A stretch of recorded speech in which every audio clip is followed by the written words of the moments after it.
Hello ဖုခတ်မှာ high season ရောက်ပြီပေါ့ဖုခတ်တော့မဟုတ်ဘောနော်ကျမတို့တည်းရဲ့ဒီပတ်တာမှာပေါ့နော် high season ရောက်နေပြီဆိုတော့အလုပ်တွေရှာလို့ရနေပြီလားလို့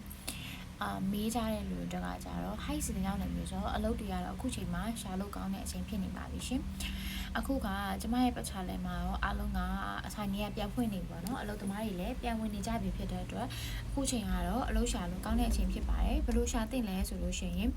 ကျမအနေနဲ့ဆိုရင်နှစ်ချက်ရှိပါတယ်ဘယ်လိုရှာသင့်လဲဆိုလို့ရှိရင်အဲ့လိုဟိုတယ်တွေမှာပဲဖြစ်ဖြစ်ကိုလျှောက်ချင်တယ်ကိုကဘာသက်နာမှာစိတ်ဝင်စားပဲဖြစ်ဖြစ် F&B မှာပဲဖြစ်ဖြစ်ကိုလျှောက်ချင်တဲ့နေရာကိုသွားပြီးတော့အလုပ်သမားလိုလားလို့သွားမိပြီးတော့ရှောက်ပြီးတော့လဲပြောပြီးတော့လဲအလုပ်လျှောက်လို့ရတယ်လို့online ပေါ့နော်ဖြစ်တဲ့ Facebook ပေါ့နော် Facebook platform ကနေပြီးတော့လဲရှာလို့ရပါတယ်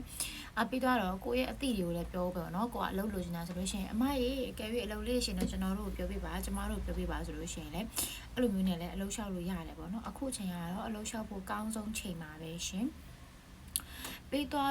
ဘာတွေလိုအပ်လဲပေါ့ဘာတွေလိုအပ်လဲဆိုလို့ရှိရင်အခုလက်ရှိကတော့ work permit လိုအပ်ပါတယ် document ပြည့်စုံလိုအပ်တယ် passport လိုအပ်တယ်ပန်းရောက်ကရှိရင်ပန်းရောက်ကမရှိသေးဘူးဆိုလို့ရှိရင် work permit ပေါ့အဲ့ဒါတွေလိုအပ်ပါတယ်ပြီးတော့ကိုယ့်ရဲ့ CV form တစ်ခုခုပေါ့နော်လိုအပ်တဲ့ hotel ဆိုလိုအပ်မယ်မလိုအပ်တဲ့ hotel ဆိုတော့မလိုအပ်ဘူးပေါ့နော်အဲ့ CV form တစ်ခုခုလိုအပ်ပါတယ်ရှင်အခုချိန်ကတော့လုံးဝကိုအလုပ်လျှောက်တဲ့အချိန်ပါပဲရှင်အလုံးနဲ့ပတ်သက်ပြီးတော့ပဲဖြစ်ဖြစ်ကတော့ကျမကကြတော့အလုပ်ကိုခန့်ပြီးရလူမျိုးလည်းမဟုတ်ပေါ့နော်ကိုယ့်ရဲ့